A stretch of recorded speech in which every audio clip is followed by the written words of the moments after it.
Start recording. This is so weird.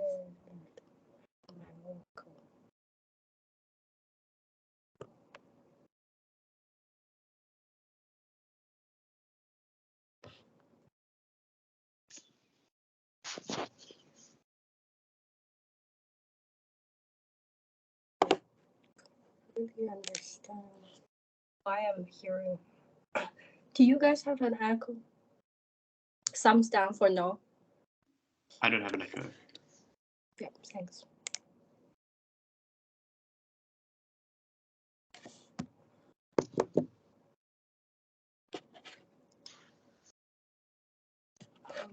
Since I'm on my desk, I just have to turn this one off to avoid driving myself crazy. I hope you can still hear me. Shout at me if you cannot. Great.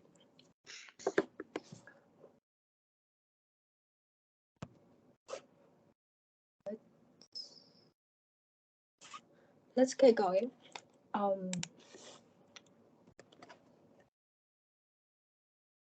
Just a couple of logistics before we start.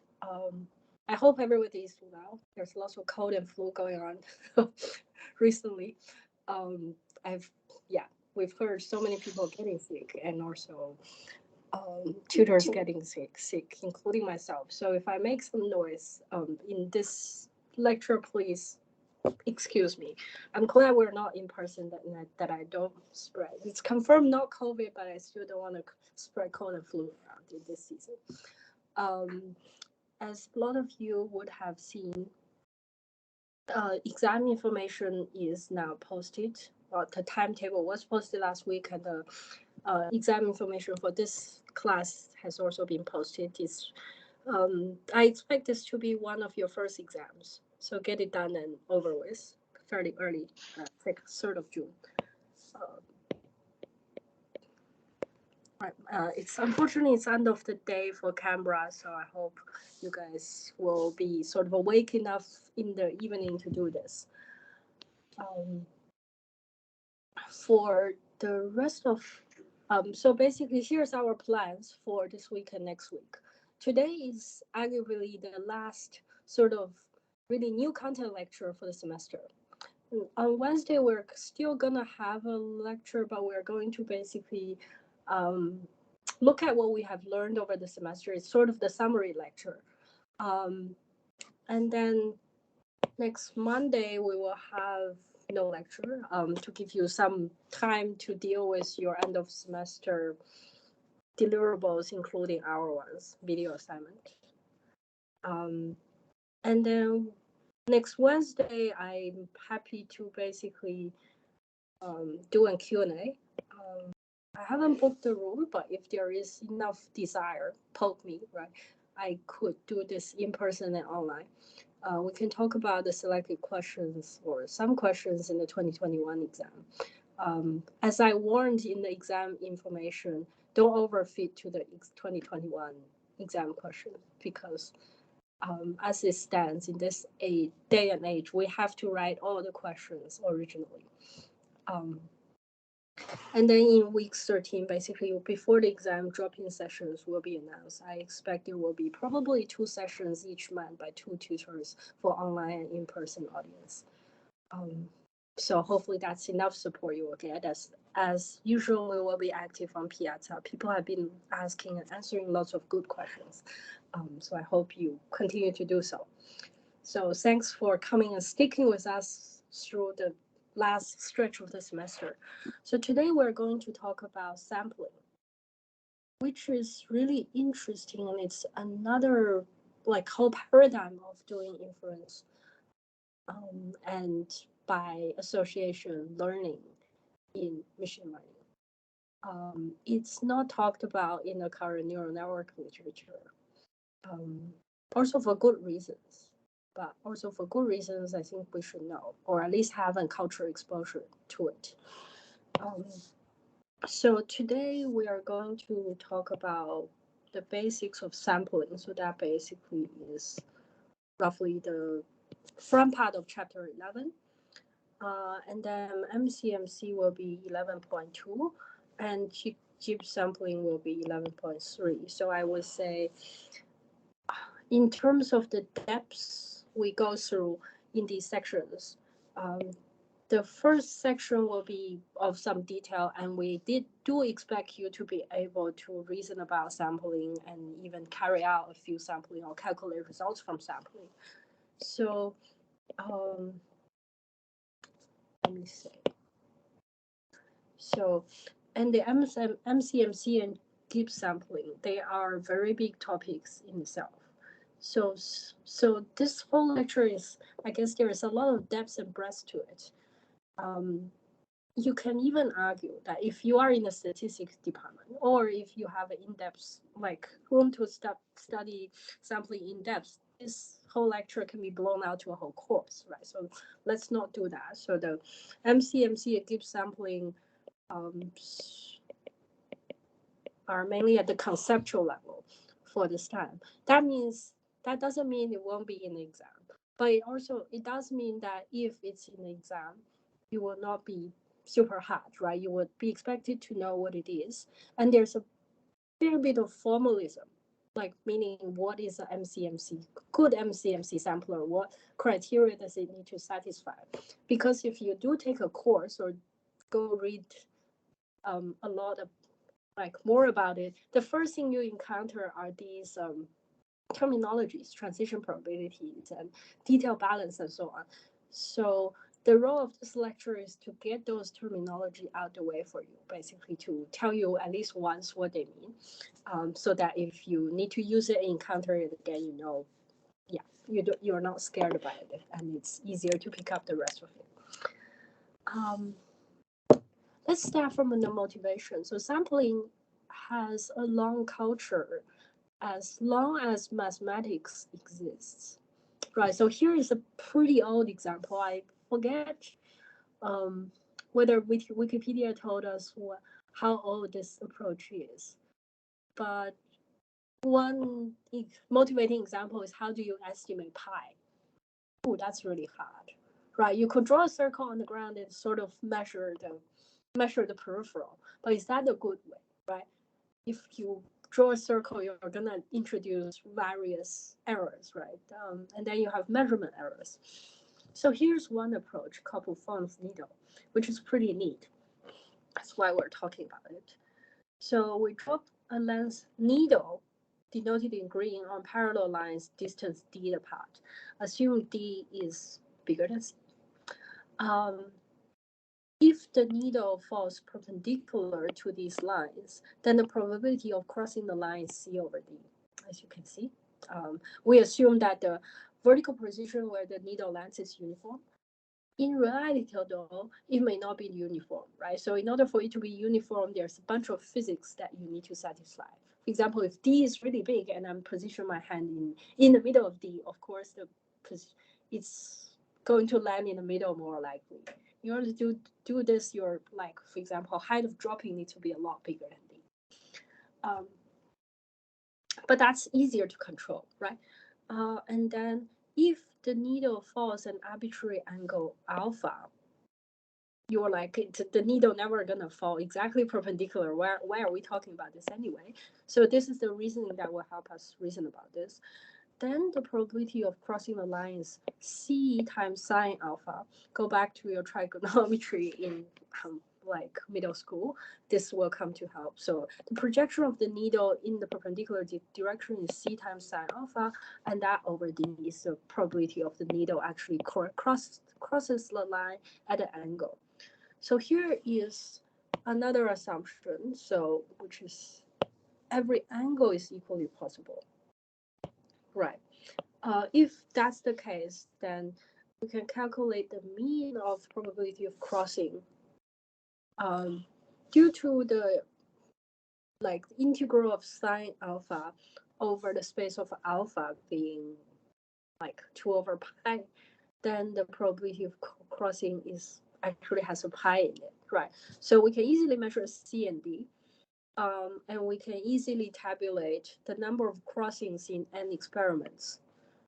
Then we can basically estimate pi from this expression. So we're done.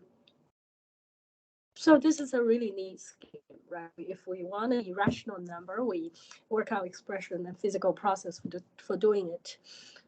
Then hopefully with large enough n, we get a pretty good estimate.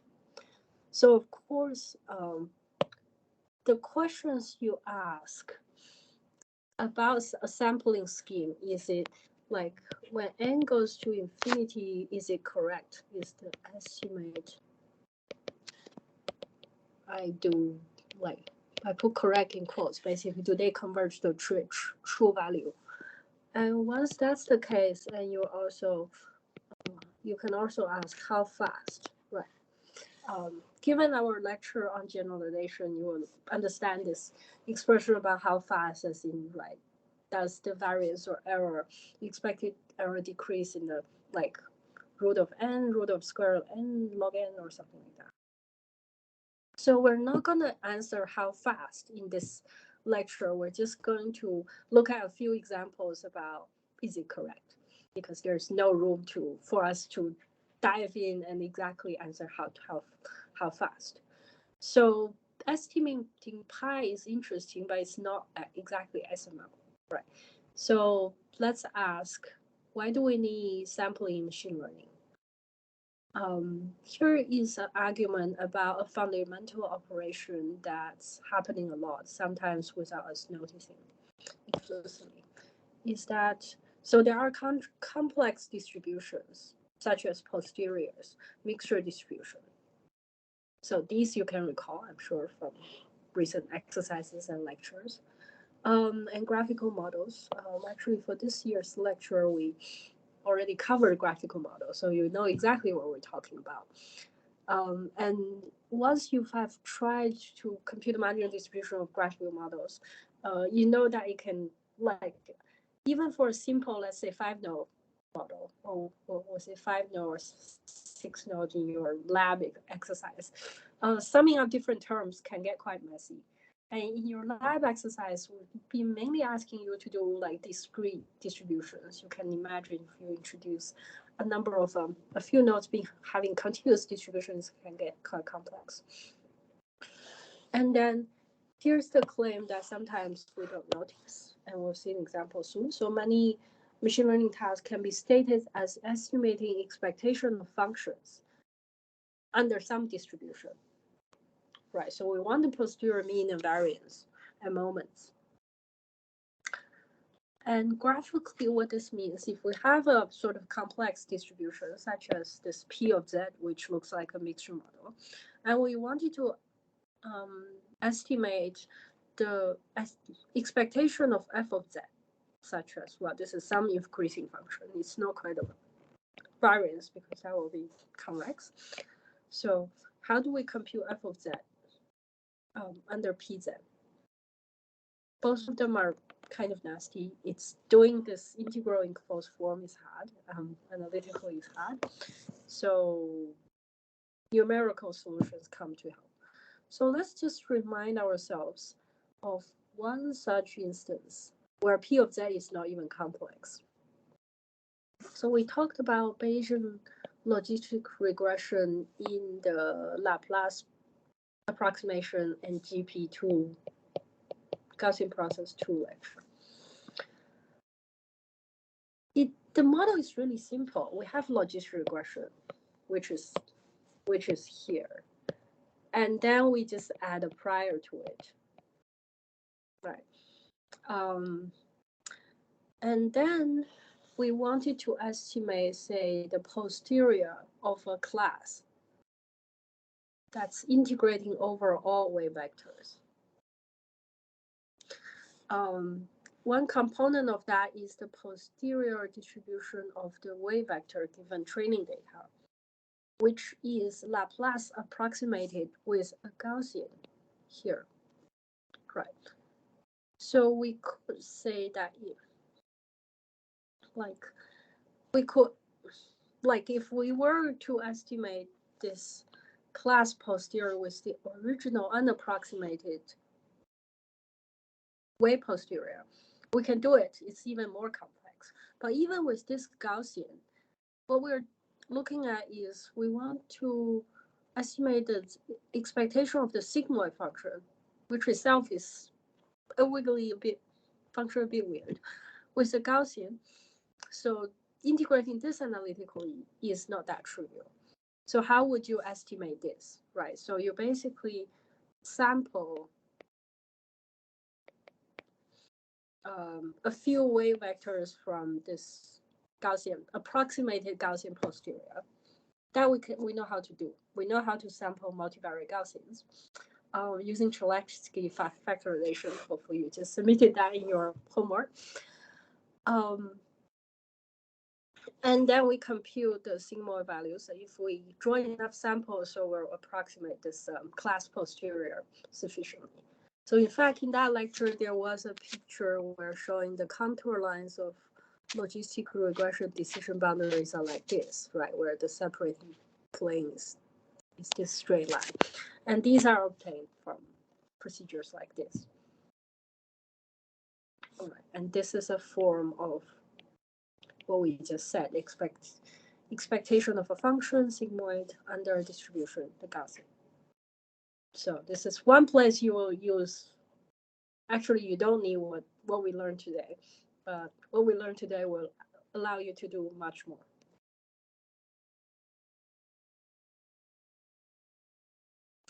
So here's a bit more formally what we said, right? So if our goal is to estimate this expectation on the top,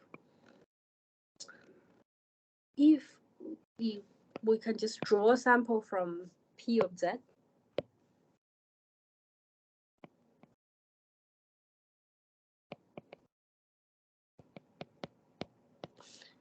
then the mean is simply the empirical mean of the different samples for function f.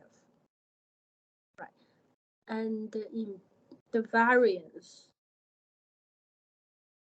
estimate of this estimate is simply the empirical variance.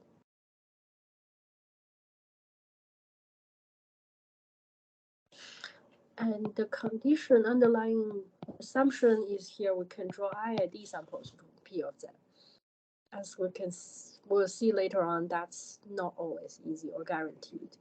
So once we have IID samples, the good news is that the accuracy of this estimator does not depend on the dimensionality of Z. So if we can do IID samples, this procedure does not suffer from curse of dimensionality, which is very good. And in principle, high accuracy may be achieved in a small number of samples. So these are hand-wavy statements that we're not going to go into, as we said. We're not going to say how fast.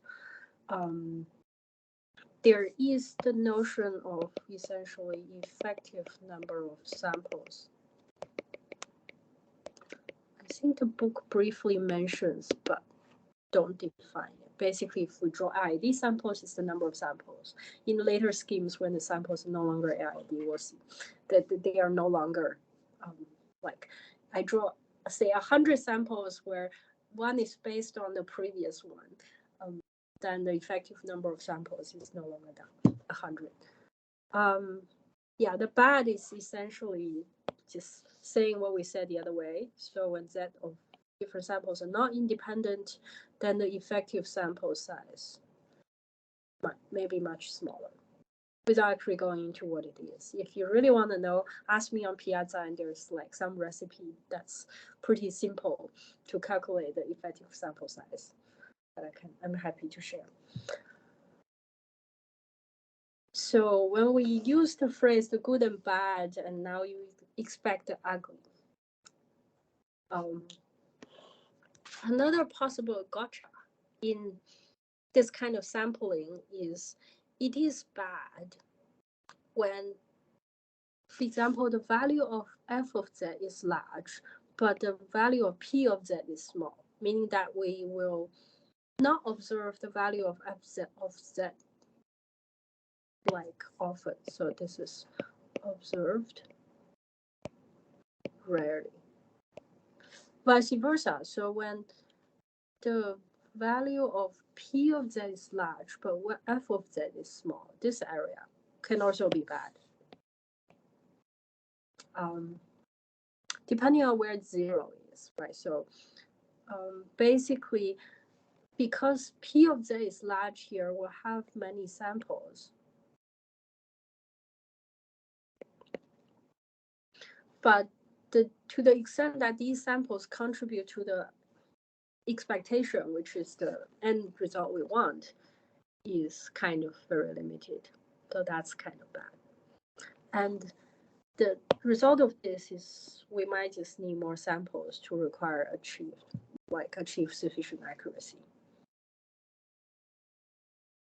Okay, so here's a bunch of intuitions. And possible pros and cons. Let's now talk about how we actually sample without worrying too much. So now we have declared there are pros and cons and a bunch of gotchas that you might need to watch out for, but let's now turn to the concrete mode and say, if we want to sample from some distribution, how do we do it? So the assumption that we hold in this lecture is that we only need a uniform sampler from a computer. Everything else could be built from that, including the normal sampler, which we'll talk about, right? In reality, when you're actually doing sampling, you use the NumPy or SciPy library of their library of functions that you can sample from, and then beyond that, you can build your own. But it's good to talk about first principles. So we assume in a computer that we have a pseudo-random number generator. So an algorithm that generates a sequence of numbers that approximate the properties of random numbers to a particular mathematical precision, such as integers within double, right? So we assume that we have at our disposal a mathematical. Doing a good pseudo-random number generator is not easy. There are many ones, I feel like, right. So taking a remainder of a really large prime number could be one. Basically, hashing scheme could be one, but they don't necessarily work the best. I'm not sure where the literature on that is. But for now, we assume for our purpose, just the random number generator on our computer is good enough. If you don't trust any algorithm, you could also turn to the physical world, right? So there's some atmospheric noise that provide real random numbers at random.org. I haven't checked out this website myself, but so in short, there are ways to get truly random numbers. So for this class, assume we can generate Z uniformly distributed between 0 and 1 in some finite interval. After this, another immediate question is, given this, how do you obtain uniform distribution in any given interval?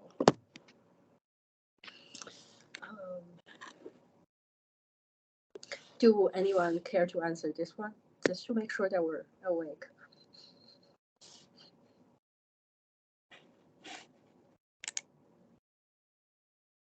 I'm just opening my chat.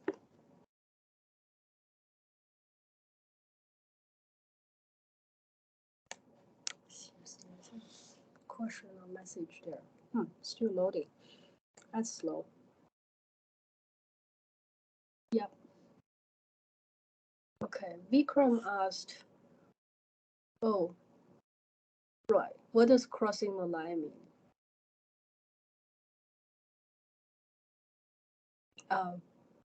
Yeah, let's go back. Here. Crossing the line means that the needle intersects with either one of the parallel lines in black. Does that make sense?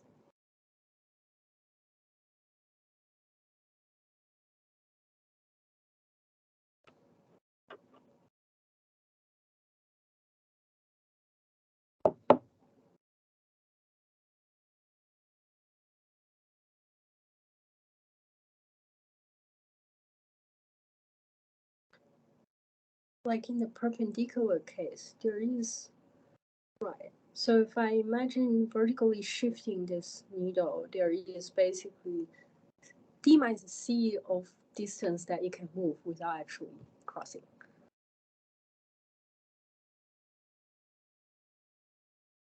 Oh, wouldn't they intersect with probability 1 unless the needle is parallel?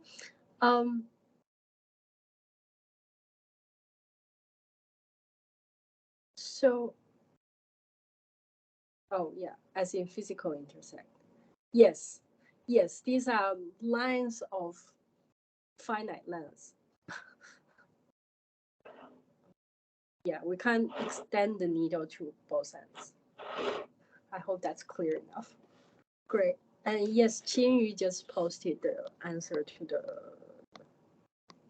to the uniform sampler question.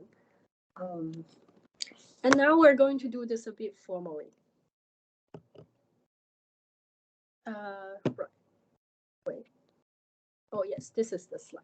I was looking for like one-dimensional formula. Right. This is the one-dimensional case, and then the multi-dimensional case, which is so.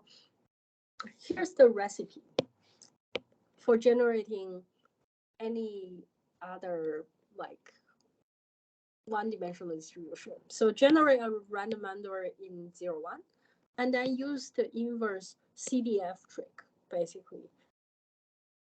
If we know like the h of y is defined as the CDF of the distribution that I generate, then if I invert the CDF, I get the desired distribution. To see this is the case, we basically like resort to the fact that to do a change variable in a one-dimensional distribution, we essentially do this, right? So P of y equals P of z scaled by the differential, like the magnitude of the derivative of z given y. In other words, we can transform any variable to the uniform distribution using its CDF. So drawn here, P of y is this bimodal thingy. Its CDF is going from 0 to 1.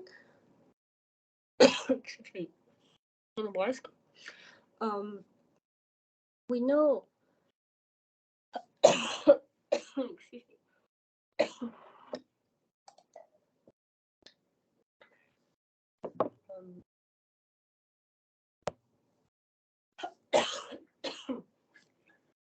basically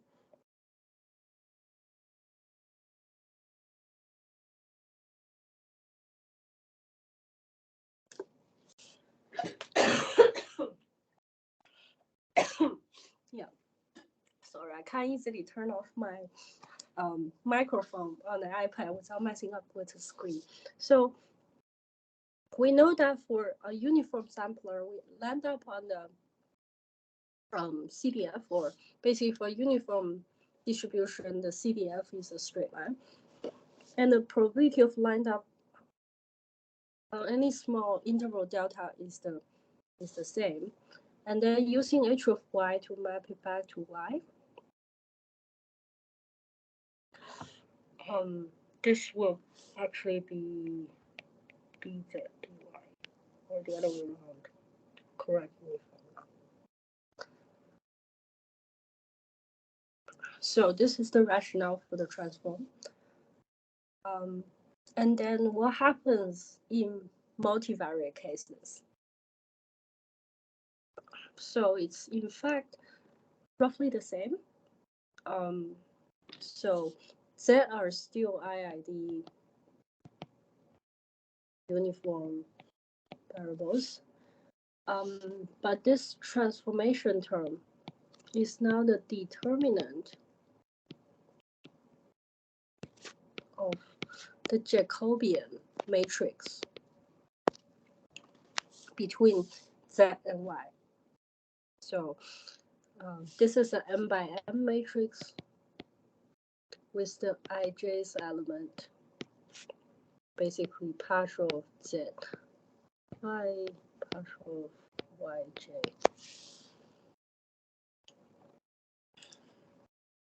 So 11.9 might look a bit abstract. So here is an example.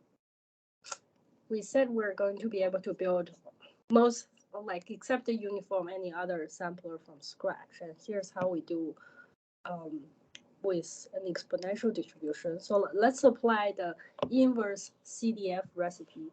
The exponential distribution, the PDF looks like this with different lambda. They drop down fast or slower according to not square of y, but just like linearly with respect to y. And the cumulative distribution is still an exponential form, except it's 1 minus x plus minus lambda y. And inverse of hy, as we can, right, so we put z on this end. So we basically do 1 minus z, we'll swap sides, equals to x of minus lambda y. And then we take the log, it's log of 1 minus z equals minus lambda y. And you can see that that leads us to this. So that's how we sample from an exponential distribution. Basically sample uniformly and then apply this formula. So one-dimensional case is easy. In the book, there's another example for the Cauchy distribution, which you can read about it. So here's the example for 2 dimensions. We're not gonna work on this from like all details, but let's just talk about it. This is how you sample from a like standard normal distribution or Gaussian distribution. It's called the Box-Miller method. There's a few variants of it. Here's what the book says. You first sample Z1 and Z2 from -1 to 1. Okay, we know how to do, just shift the standard uniform distribution. And then we discard any samples that's not in the circle. And then we denote essentially R square equals to Z1 squared plus Z2 squared. And then we use these formulas. So if you have the PDF version of the book, it's actually wrong. The recent, like at least the print version I got as of 2019 was okay. So this is like the correct formula. To derive it, you do need the recipe of the like symbolic determinant of the Jacobian. And moreover, for the derivation, you need to do a change of variables to the polar coordinate r and theta. It's somewhat involved. So let's not do it on the spot, but you can see that basically I have 2 IID variables and I do this transformation involving R. And at the end, I end up with 2 variables that happen to be independent and they're Gaussian distributed.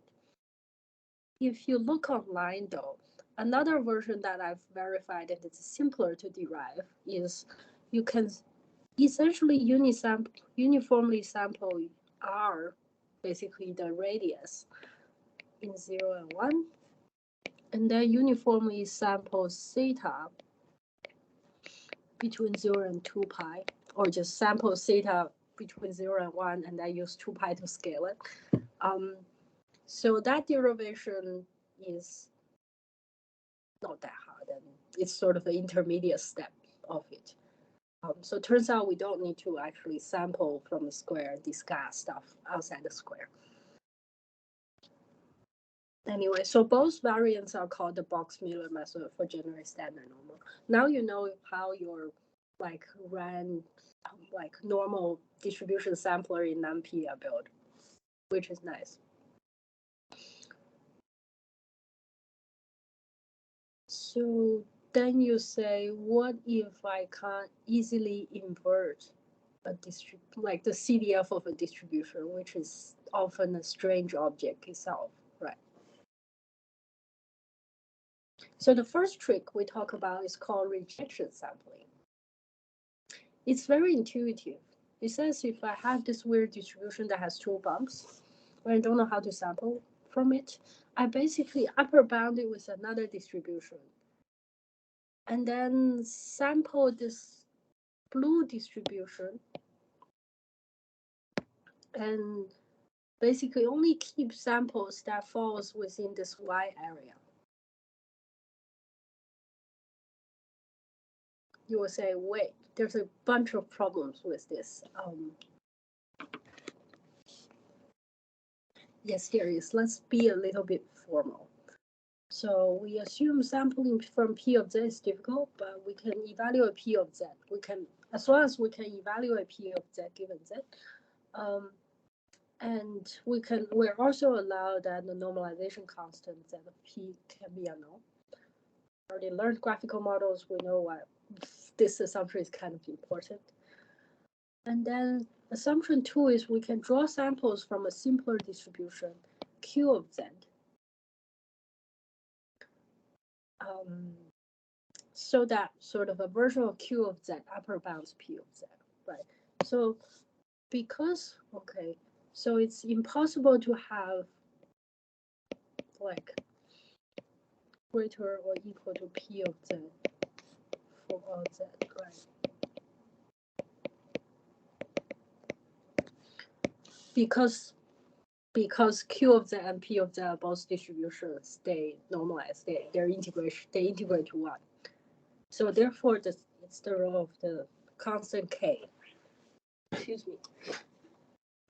Right.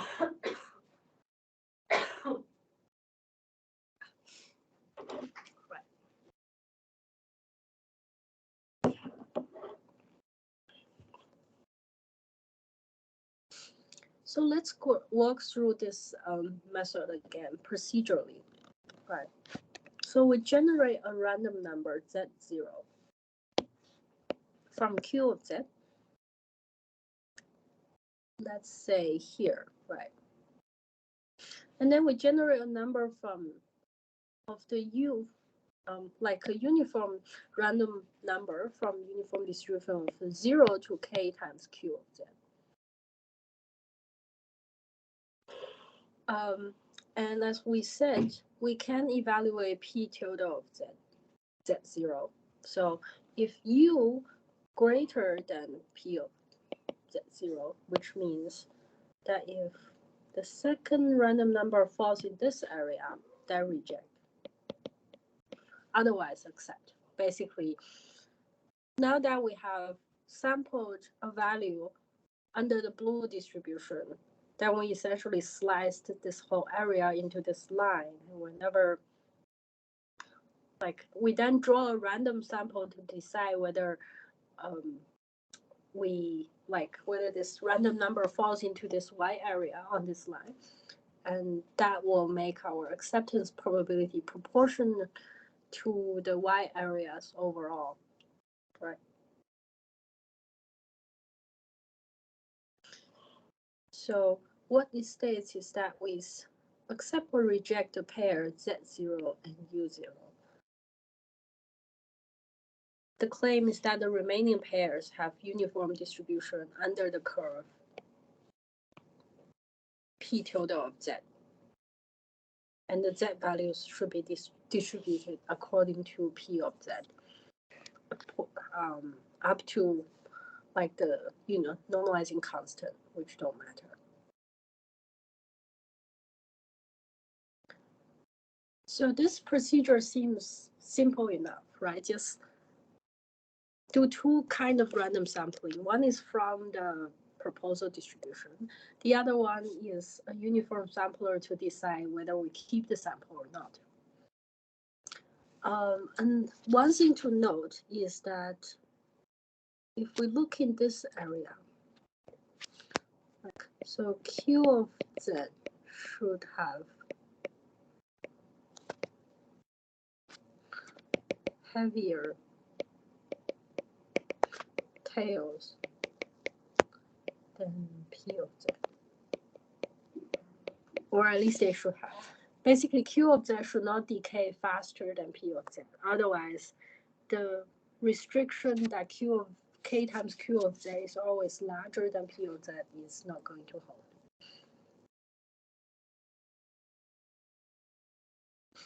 So here's a rejection sampling example. So we want to sample, let's say, gamma distribution, which have this complicated looking form.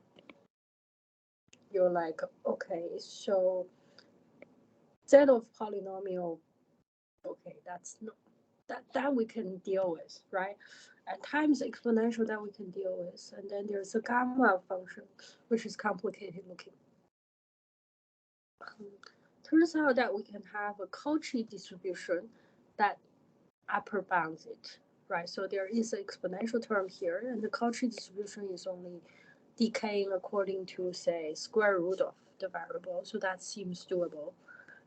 So if we scale the Cauchy distribution to upper bound the gamma, turns out the scale form is like this: Q of Z equals K over, right? We also shifted to the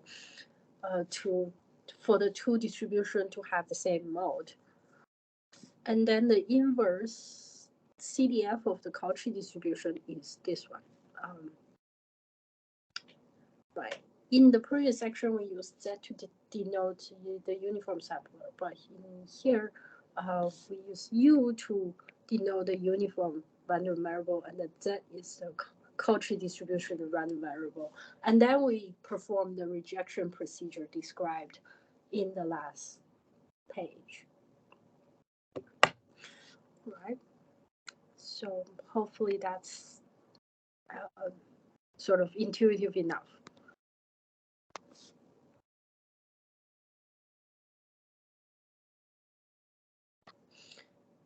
So rejection sampling is a very simple procedure. Hopefully by now you will kind of agree with me. We just need to find the Q of Z, right? To upper bound the distribution we want. So the challenges is we want a close upper bound to P of Z. What does that mean? Is so when the otherwise many samples will be rejected.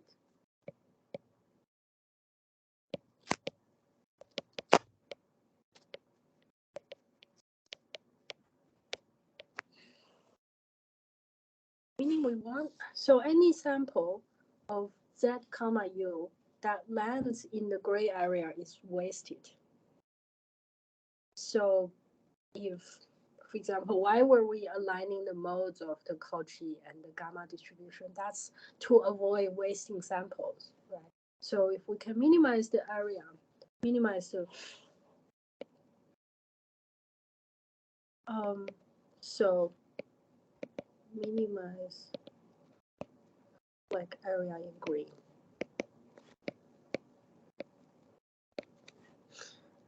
So the relative area in green is the proportion of samples that will be wasted. And when the distribution is in high dimensions, it's actually very challenging to find such a Q. So the book has an example of multivariate Gaussians, trying to sample multivariate Gaussians with rejection sampling. Of course, if you can do other things, you shouldn't do that. It showed that in that case, the acceptance rate can decrease sort of exponentially as the dimensionality increases. So there is curse of dimensionality with rejection sampling. So doing so for high dimensional distribution is not good. So that leads us to the next trick, which is if I don't want to just throw away my samples, can I still keep them but do something with them, right? So remember our goal is to estimate the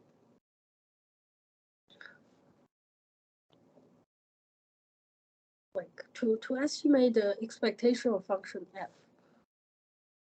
Right. We want to directly calculate the expectation of f with respect to some p. How about we essentially remove the assumption that we have to have IID samples on P of Z as an intermediate step, which we were assuming for up until now. So how about we slip in a fake distribution or like another proposal distribution Q of Z that we can actually sample from, and then just correct my estimate. So meaning if we want what we want is the expectation of the function rather than P of Z. Why don't we just attack the expectation in itself? So let's say we do this. We want expectation of f under P. Now we know we can compute the expectation of f under Q, like Q is a simpler function. Now don't we just need to correct essentially add this correction term P over Q to actually get the correct F, right?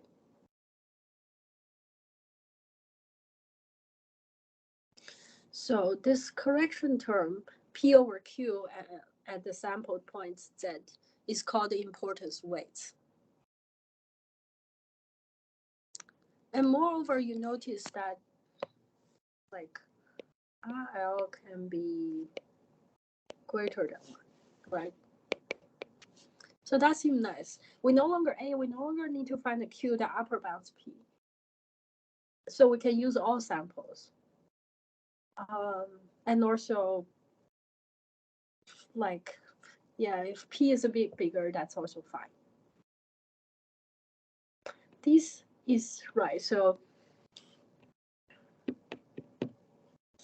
and this scheme also has other benefits. Like, it's when it's easy for us to evaluate distribution up to a normalizing constant rather than knowing the distribution itself. So, for example, we know distribution P is normalized by Z of P, Q is normalized by Z of Q, but we know like assume we don't know at least one of them.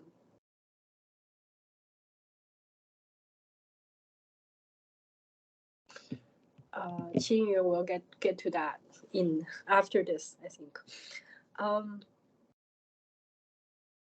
So we just write out the expression as we did with the ZQ and ZP in front. Right now, because ZQ and ZP can be different, so this RL, the importance weights for the unnormalized distribution is not the same with the original importance weights, right? P, Z, given Q, Z. But in fact, it's actually the ZQ, actually the other way around. What is it? So it's the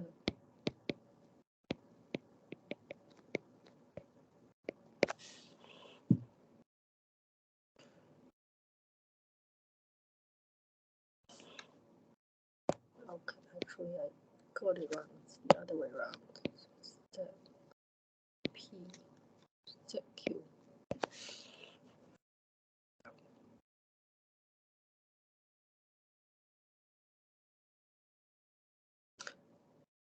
So we just compute, right, the unnormalized importance weights for the unnormalized distribution, and we will get our estimation of the function value up to the ratio of normalizing constants. So that's not so good. We want our function estimate. But the good news is we can actually estimate this ratio, right? So we know that Z of P is integral of P tilde. And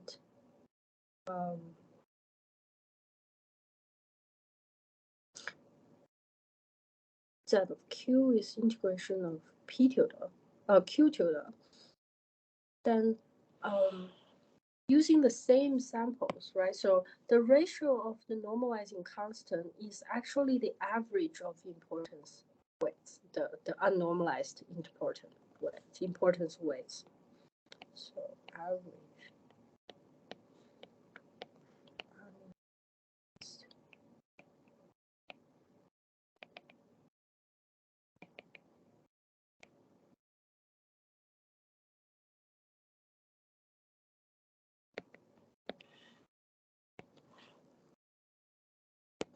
And reminding ourselves that we actually don't need many like extra samples to estimate the ratio of the normalizing constant. So usually what happens is what our QZ tend to be simple because we want to sample from them, and we probably will have a better chance of knowing the Z of Q, and that will the expression in 11.21 will essentially then give us an estimate of Z of P, which is harder to get for complex distributions. So this is a recipe for estimating the normalizing or sampling to estimate the normalizing constant. So you will say, well, okay, that's another added benefit. So are we getting free lunch here? The answer is actually no.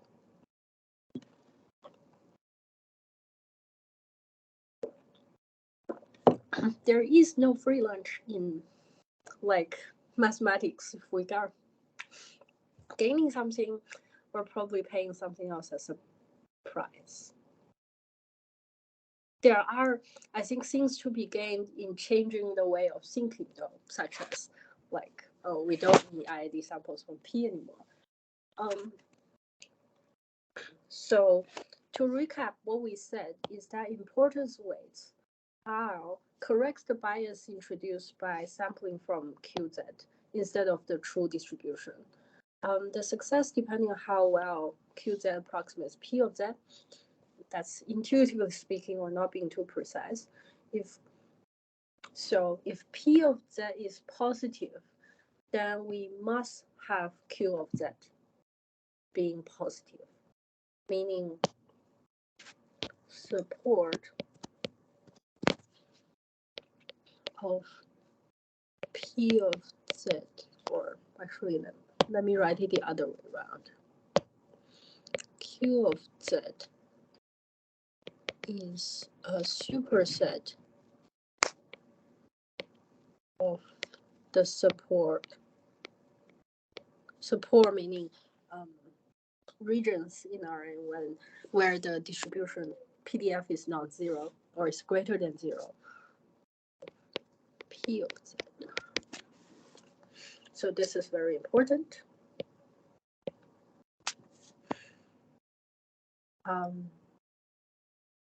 Yeah.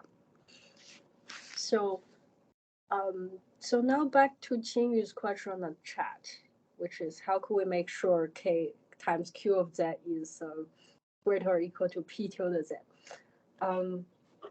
Yeah, it is difficult.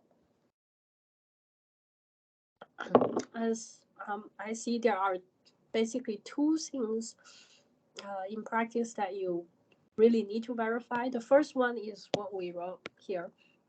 You first need to verify the support of Q of Z is bigger or equal to that of P of Z.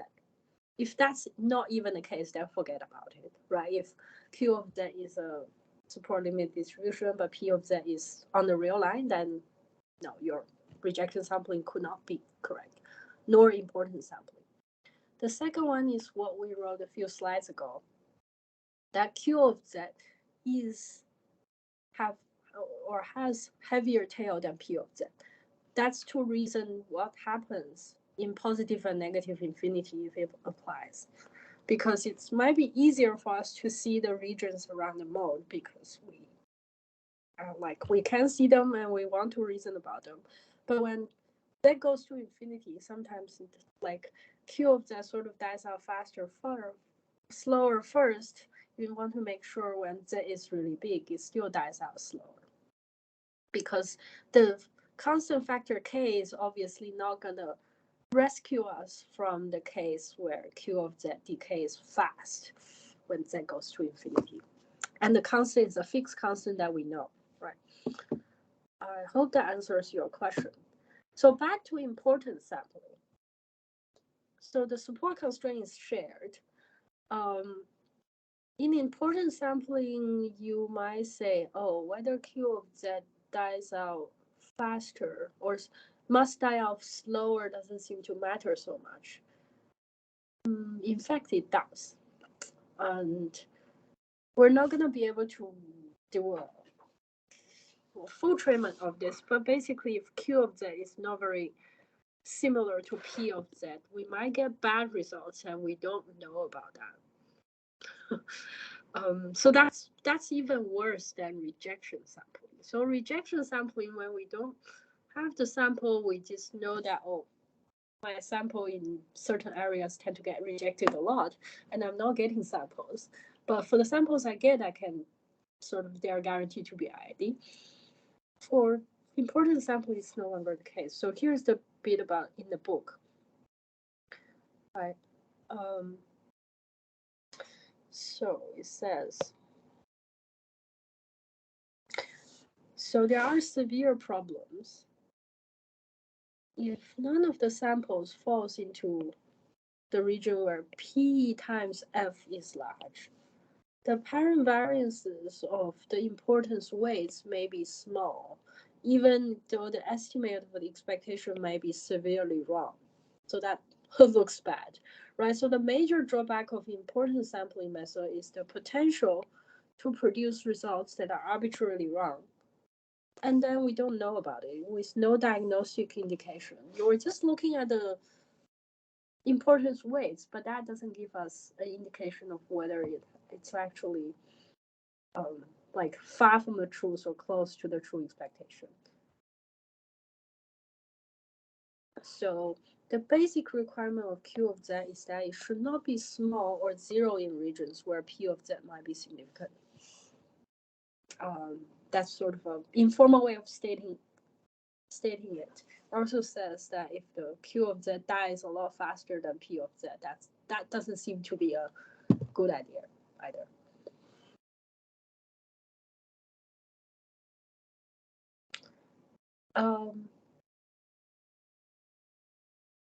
So let's take a moment to reflect how else we might use sampling in what we learned. Remember the familiar EM algorithm?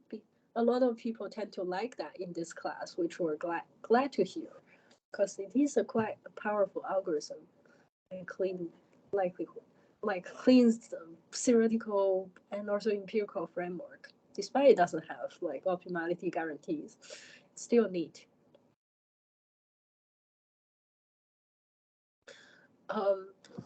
Remember this Q function involving both the current and updated and the old set of parameters. That's the implicit objective function of EM algorithm, and it's actually an integral involving the latent variable Z. In cases with most of the cases we studied, it's discrete. And in the E step, we compute the probability of latent variable given data and parameters, right?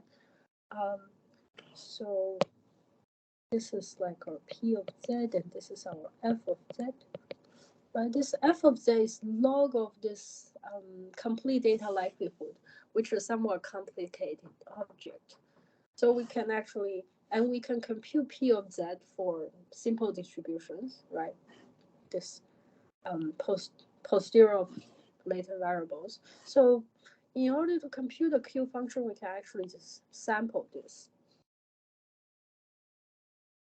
Right.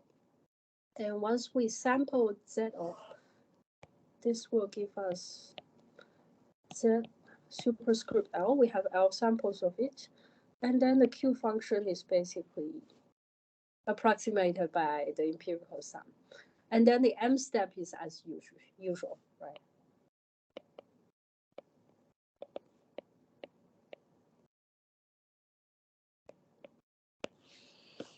So this is how to plug in sampling into the EM algorithm.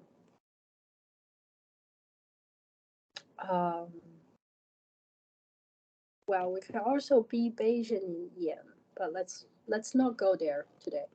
Seem to be, yeah, we used an hour. If you really want to talk about that, we can do that at the end. So we've basically finished talking about the basics of sampling algorithms. I see Qinyu has posted yet another question. If we don't learn about P of Z, how can we calculate P of Z over Q of Z? That is a good question. Let me just answer the spot. So what we need from P of Z is we assume it's hard to directly sample from. Not the case for, let's say, mixture of Gaussian likelihoods, of course. That we can use ancestral sampling to nail it. But if we want to sample from, yeah, let's say one of these posterior likelihoods, right? Or one of the Bayes network posterior likelihood of some variable given all the other variables, we assume we can evaluate it for P of Z. This was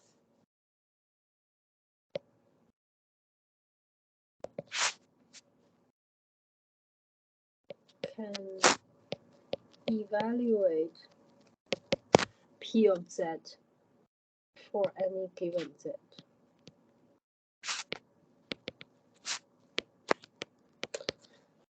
This is such a good question in the sense that it's kind of subtle or implicit, right? So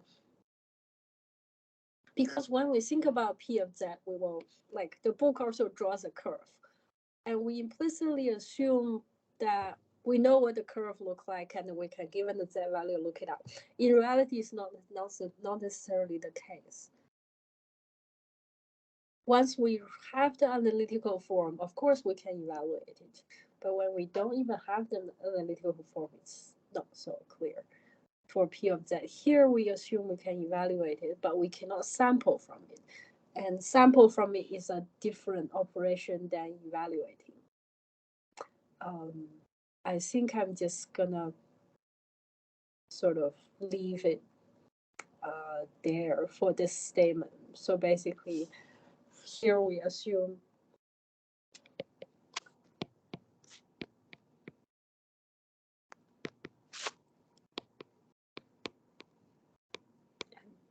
Z equals some Z value is easier than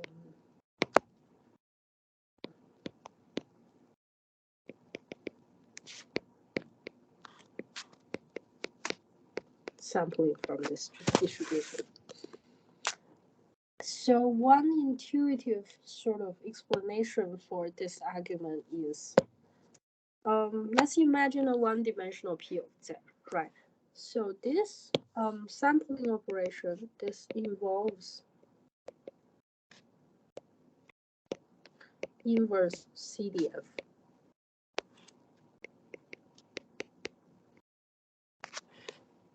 Integrating P of Z indefinitely and then inverting that as an analytical function or numerically, which is not so nice. Yeah, I hope that helps. Yes, so these are the, I guess, underlying assumptions that makes thinking about sampling a bit tricky. And it's very different kinds of thinking than the rest of SML. Therefore, I think there is value for you guys to learn about it at the end of the semester. And for this year's class, we also moved it to a place where we can appreciate it better after learning about EM, after learning about graphical models and so on.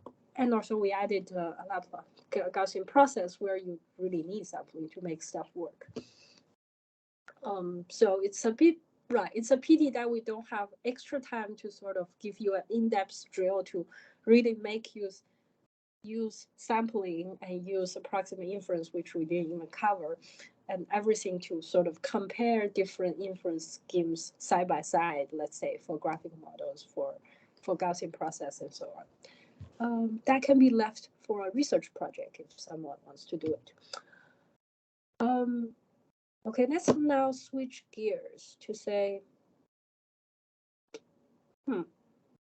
so we've been just talking about wanting samples on P of Z, but we can only sample simpler Q of Z. And we know that P of Z might have higher probability regions and lower probability regions. The motivation for that is, can we actually, now the thing we want to give up, we're willing to give up, is IID samples from P of Z. Can we essentially make use of the current sample and the P of Z value in it to move towards a better region in P of Z? Excuse me. Right. So this is very different kind of thinking, right? And the question that Xinyu asked on the last page kind of underlies the difficulty of this.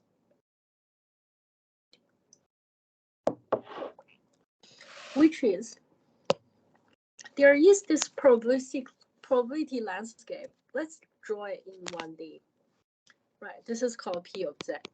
It has multiple peaks, but we actually don't know that how many peaks are there, what the peaks are, and so on.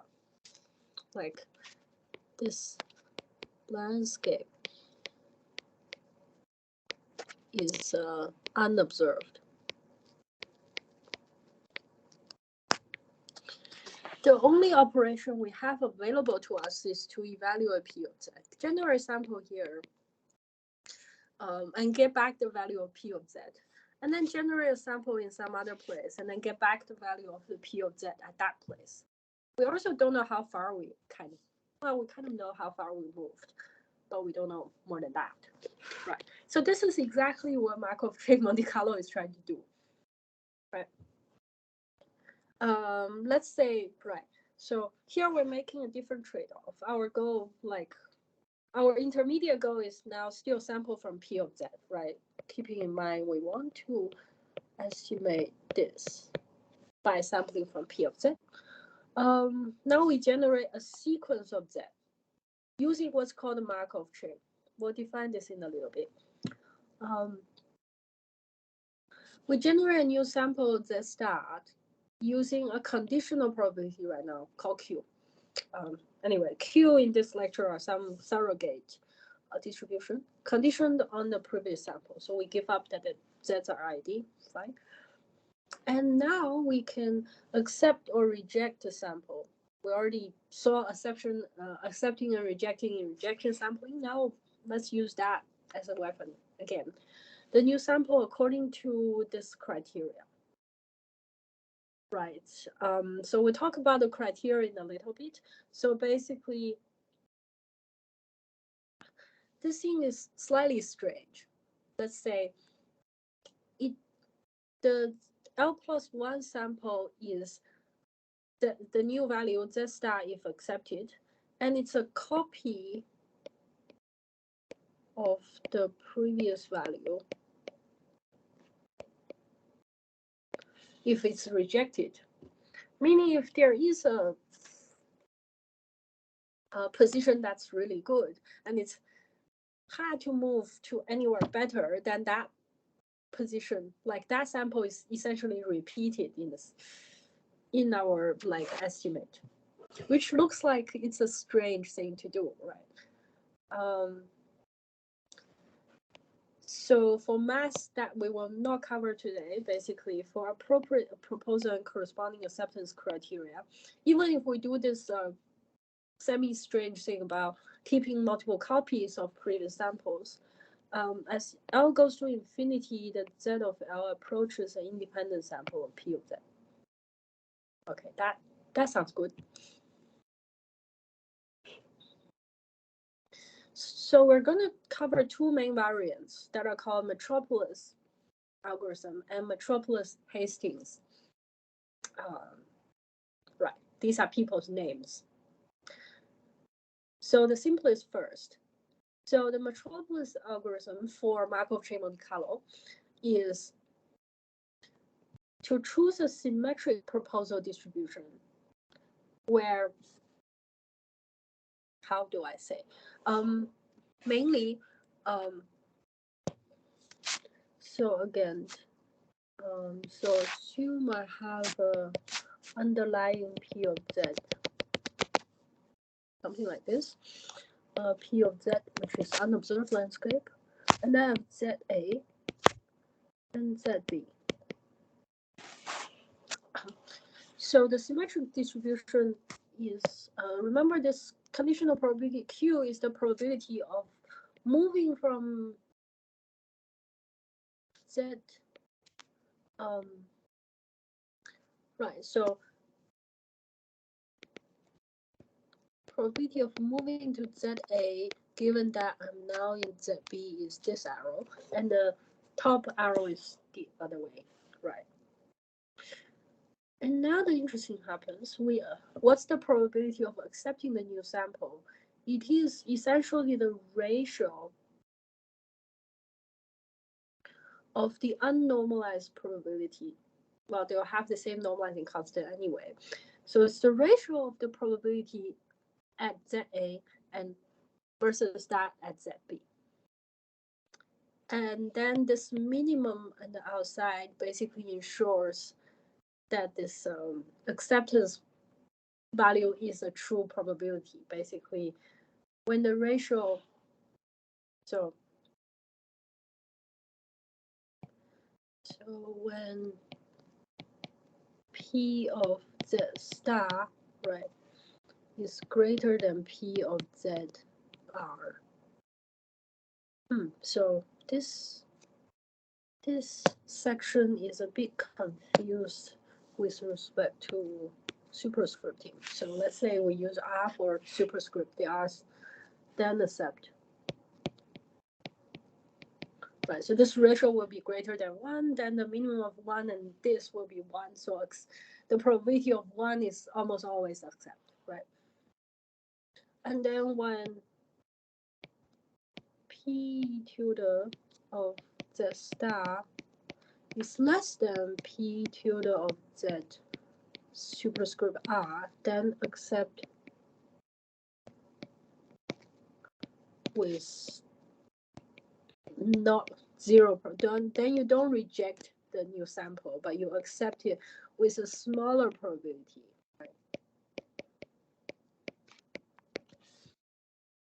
If the new sample doesn't improve on the old sample, then maybe I accept it with a much smaller probability. If the new sample is moving towards a higher density region, then definitely do that. So that's what this expression says. It's a bit sort of just long looking. So this should be R. So as we said on the last page, if the sample is not accepted, then we keep a copy of the previous sample. Yeah, include the previous sample rejection, like a copy of it.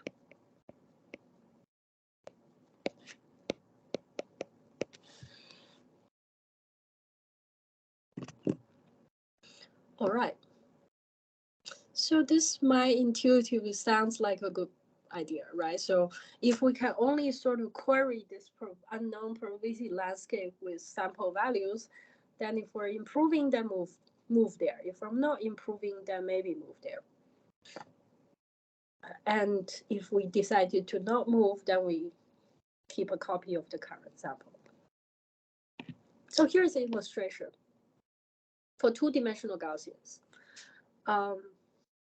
So here's roughly the contour line of a two-dimensional Gaussian, and the proposal distribution is an isotropic Gaussian whose standard deviation is 0.2. So as you can see, this two-dimensional Gaussian, the standard deviation is somewhat around 1, right?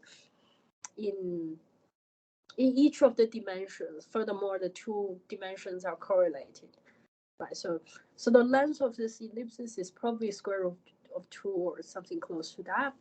and then the width of it is probably square root of 2 or something close, like 1 over square root of 2 or something like that.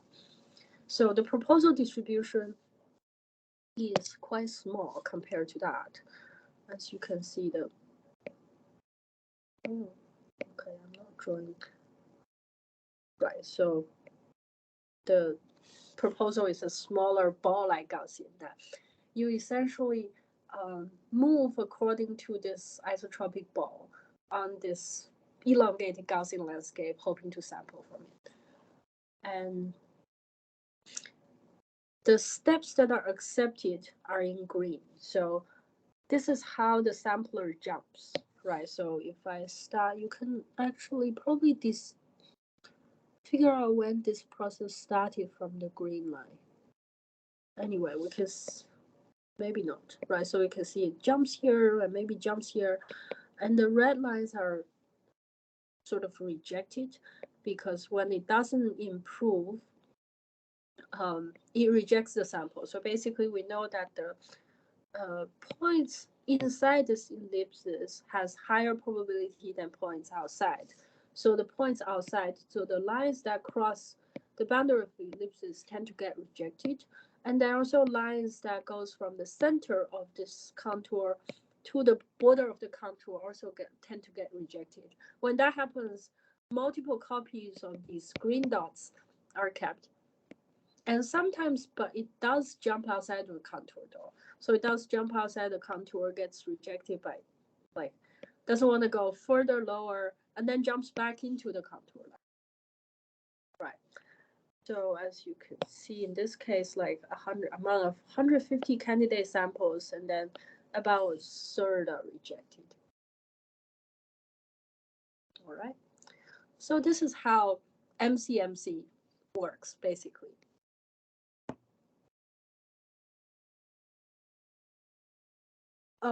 So what this isotropic Gaussian is essentially doing is random walk. So one mode of random walk, we can analyze a discrete random walk by saying, if our current sample is that of tau, then we essentially walk left with 0.5, probably stay put with 0.5, walk left with 0.25, and walk right with 0.25. And the important thing to note is for this kind of random walk, the expected mean, so after a very, very long time, the expectation of where we end up is still the origin.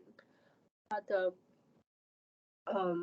expected variance for the space that we have explored, one measure for the space that we have explored is according to tau, right?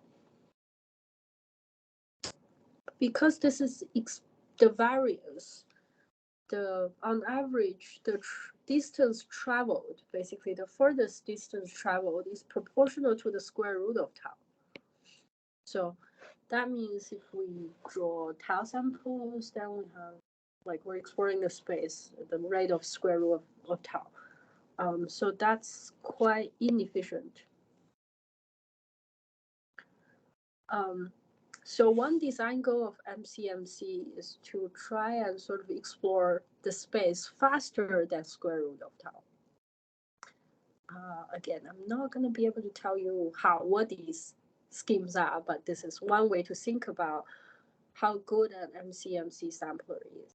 Because now that the samples are dependent to each other, we would like to sort of explore the whole landscape of the distribution, ideally multiple modes, right?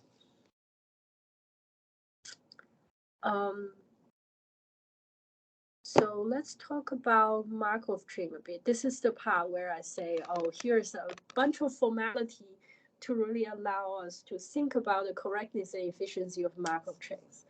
I would not ask you to use it really, but you need to know the concepts and how to think about it. So formally, a Markov chain is a joint distribution on a sequence of variables where the value of the next variable only depends on the previous one, but not the longer history. Now that we have learned graphical models, this is very easy to express as a chain-shaped graphical model. Right.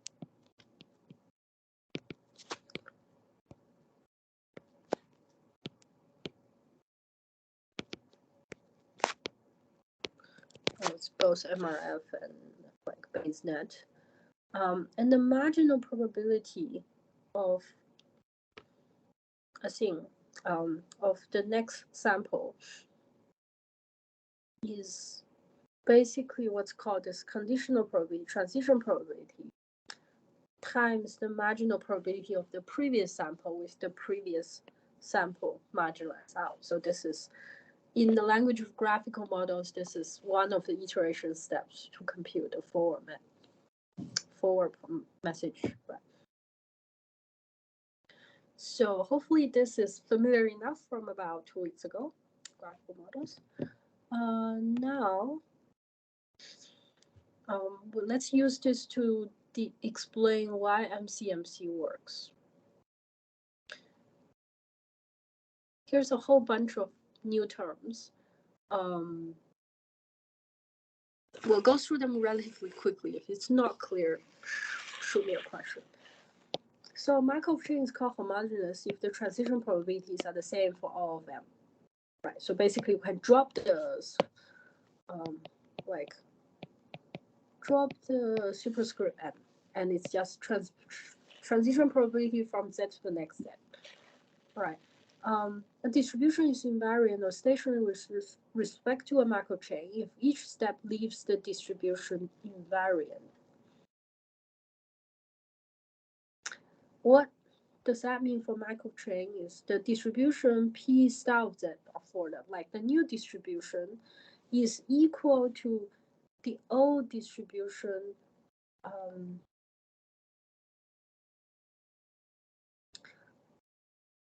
that goes through a transformation determined by the transition matrix. Okay, so a special case if T is the identity matrix, that every distribution is invariant, meaning if T is the identity matrix, basically, like we essentially stay put. Like if we're at value, we have the probability of 1 of staying at value at all values. That's not very useful.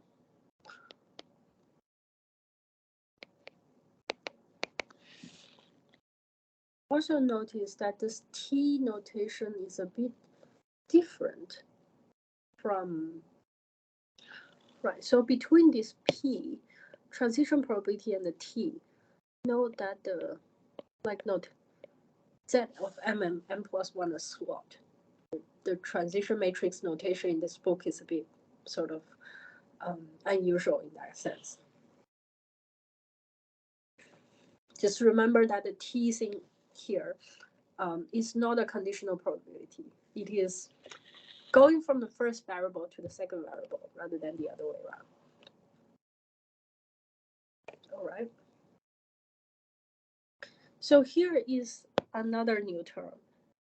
A probability and the transition matrix is said to satisfy a condition called detail balance. If, like after one step of transformation,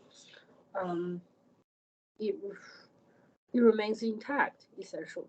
So it basically says what we want.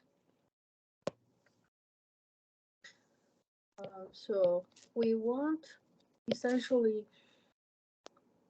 basically, MCMC procedure or the Metropolis algorithm is implementing one version of the transition matrix, right? Remember the little spherical Gaussian crawling the space of the long Gaussian.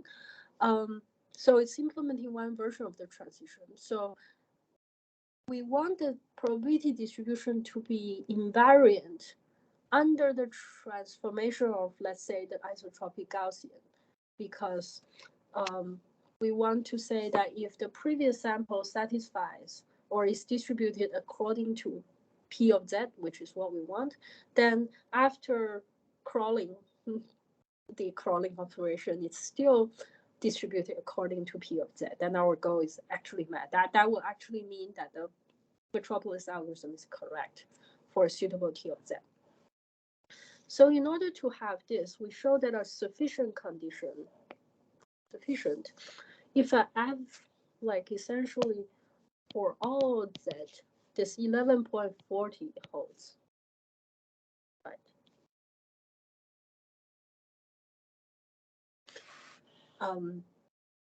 We can essentially plug this side of it, of this thing in there, and then the P star of Z comes out, and then T, because it's the flipped conditional probability, summing over it actually goes to 1.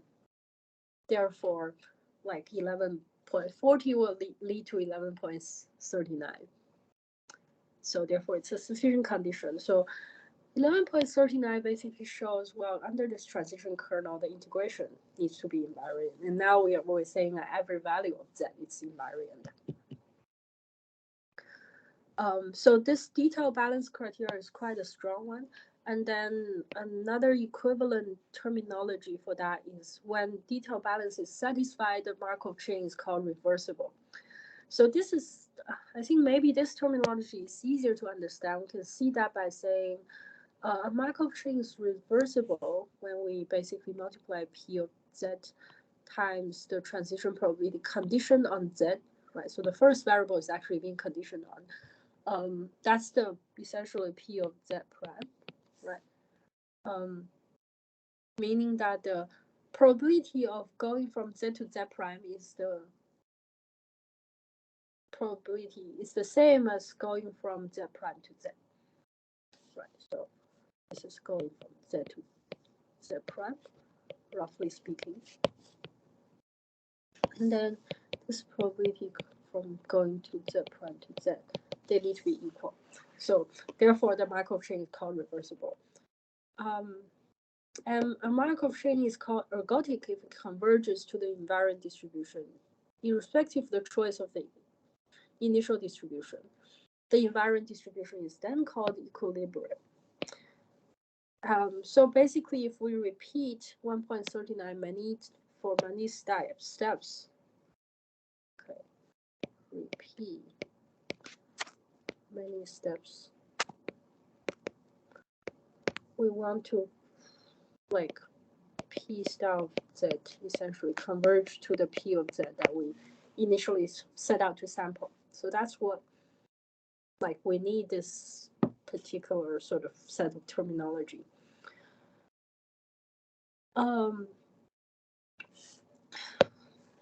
And ergodic Markov chain. So ergodic Markov chain first need to be fully connected. Basically, any state can reach any other state.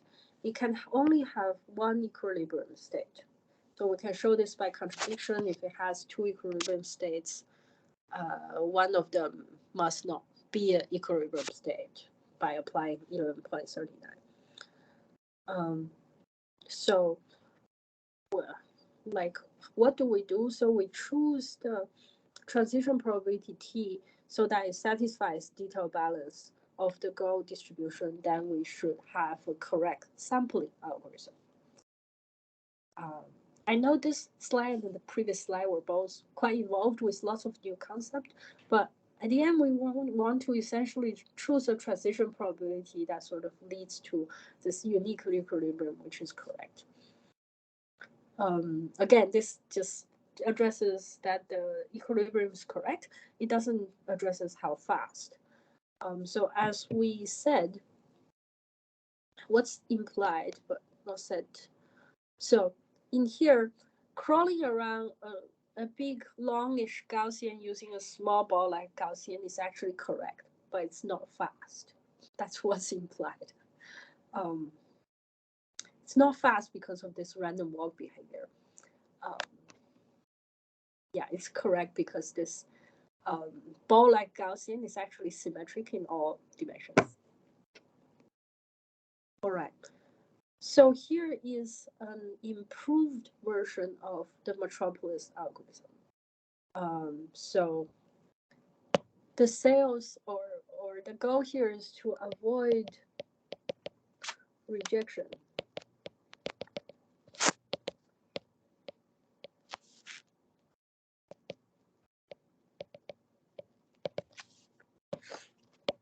Okay, we know. I guess a lot of me and my group do research as our day job, and when we write up our research findings, they often get rejected.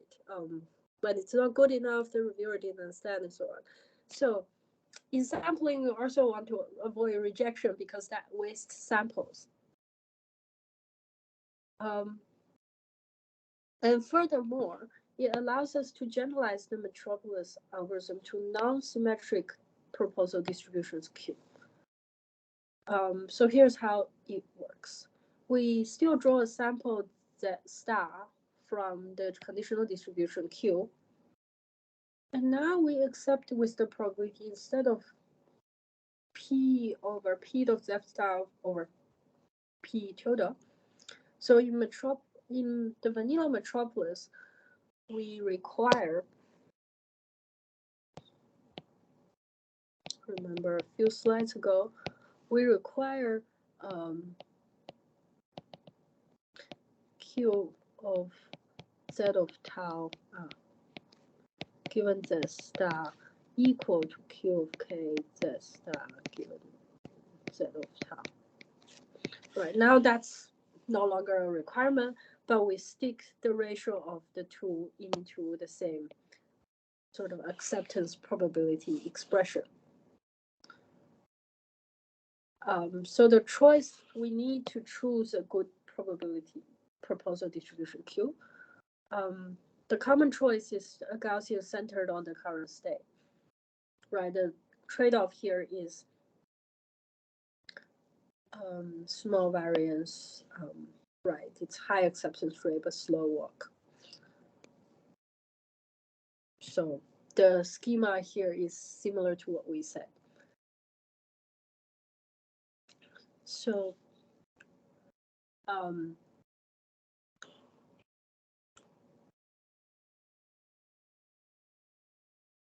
actually for the Gaussian proposal, it still satisfies the like reversibility criteria, right? It satisfies the Q actually being symmetric. So the illustration in figure 11.10 is that it's actually the number of steps separating states, meaning that we get independent samples, is approximately that are approximately independent is of order the square of the ratio of the variances of the Gaussian. Again, in reality, you wouldn't want to sample multivariate Gaussians with a small Gaussian because we know how to do that in closed form. But to sample a distribution where in one dimension is elongated, you kind of use a similar idea.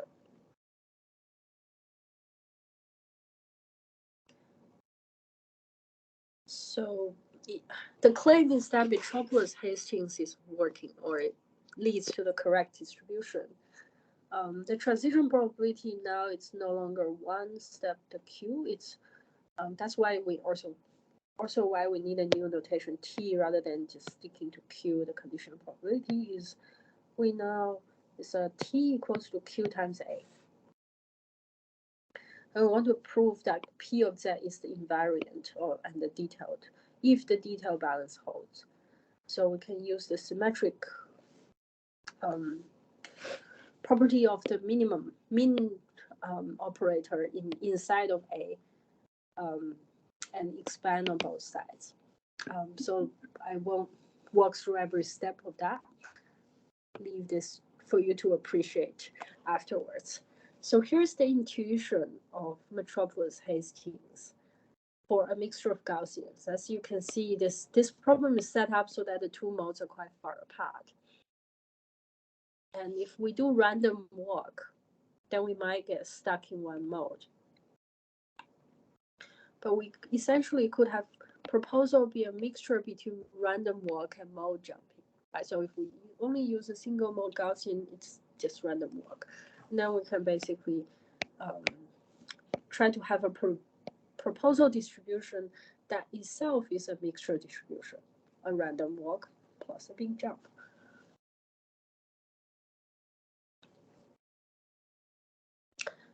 So that's all I wanted to say about Markov chain Monte Carlo.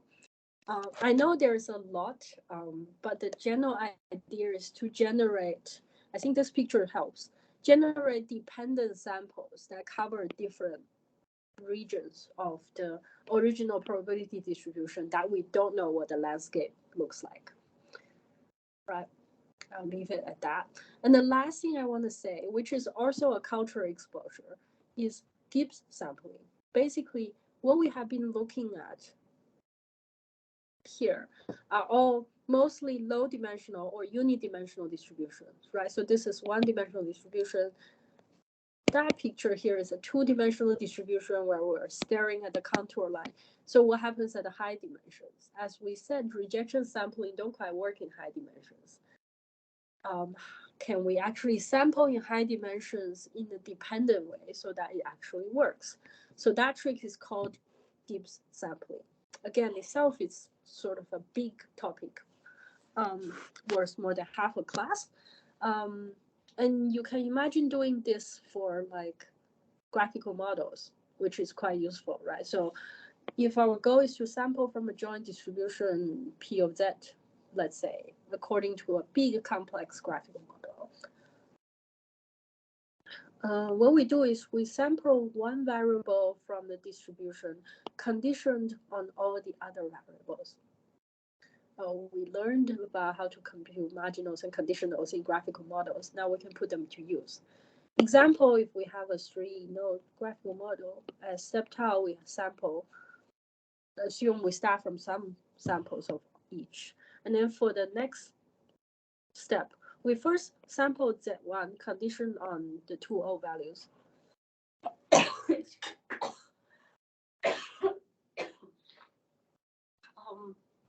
We then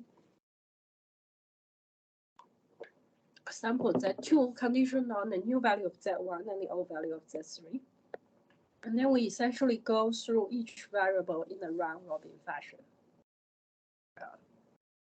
So this is the divide and conquer for sampling high-dimensional variables for us.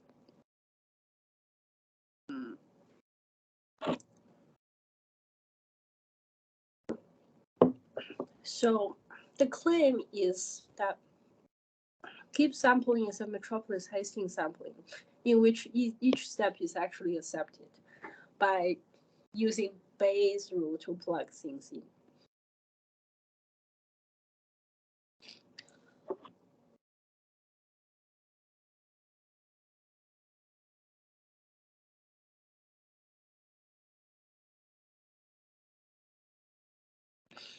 So there are two facts that support this claim. One of which is at each step, we're sampling a variable conditioned on all the other variables. And the marginal distribution of all the other variables does not change. So this is a nice Markov chain or the ergodic if none of the conditional distribution is zero anywhere.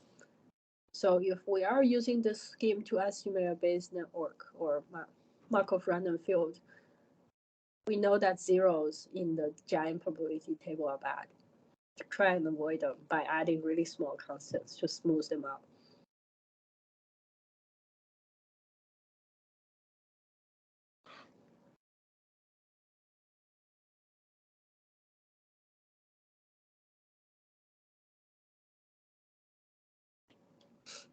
And if we plug in,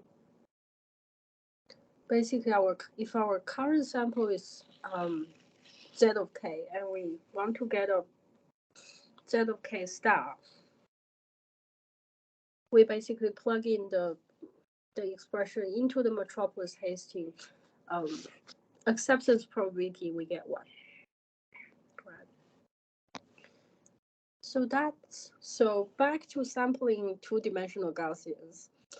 If we use Gibbs sampling, this is what's happening. So Gibbs sampling essentially updates one coordinate at a time, and this is how we will be jumping. Basically, starting from here, updates at 2 and then update Z1, and then update Z2. So we'll be jumping around like this. And each step is guaranteed to be accepted. So the number of steps needed to obtain an independent sample is roughly the big L over small l squared. So that hasn't changed from the Metropolis-Hastings scheme.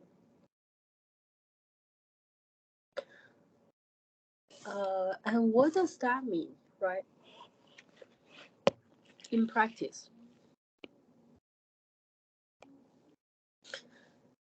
So remember our initial goal is to obtain like the expectation of some function. And we want to do so by averaging over independent samples. So practically, we essentially throw away every like L prime. Okay, let me rephrase that. So we basically keep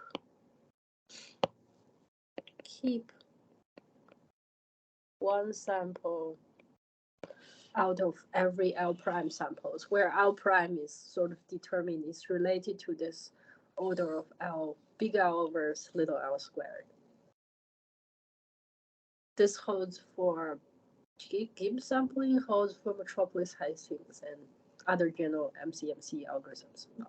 So yes, the free lunch here is we introduce dependency across the samples to sort of try and position ourselves into high density areas, but we lose the like IID property. So therefore we need to throw away, like we only get to keep every one out of however many samples.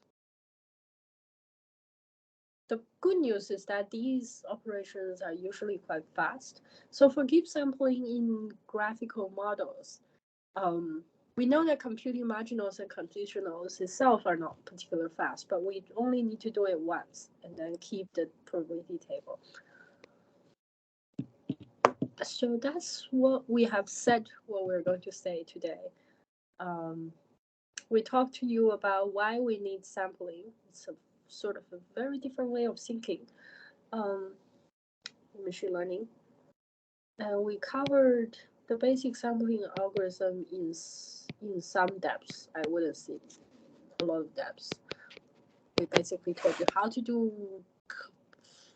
the procedure for doing this. We haven't told you how fast these converges. And then we covered MCMC and Gibbs sampling, like the key concepts and why it works using the terminology of Markov chains. So that's pretty much all. Any questions?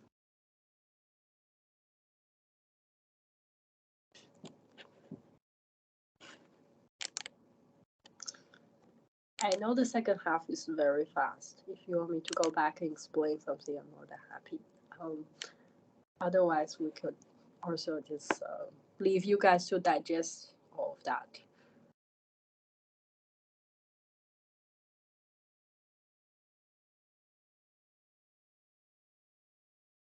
If not, that's great. I'll see hopefully most of you online on Wednesday so that we can wrap up the new technical content for this entire class and talk about what are the perceived gaps from between what you learned and actually using machine learning algorithm or learning about new machine learning algorithms from papers. So that's all. Thank you all. Enjoy your video assignment, I hope. So lots of people were asking about video assignments on Piazza, and I'm seeing lots of very interesting topics. So I very much appreciate that. Thanks, and keep that going. And hope you'll enjoy making your own 8 minutes.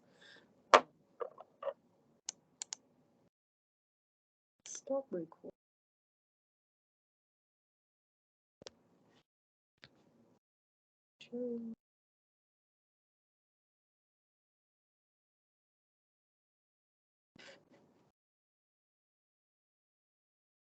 That is okay. Okay, we're good.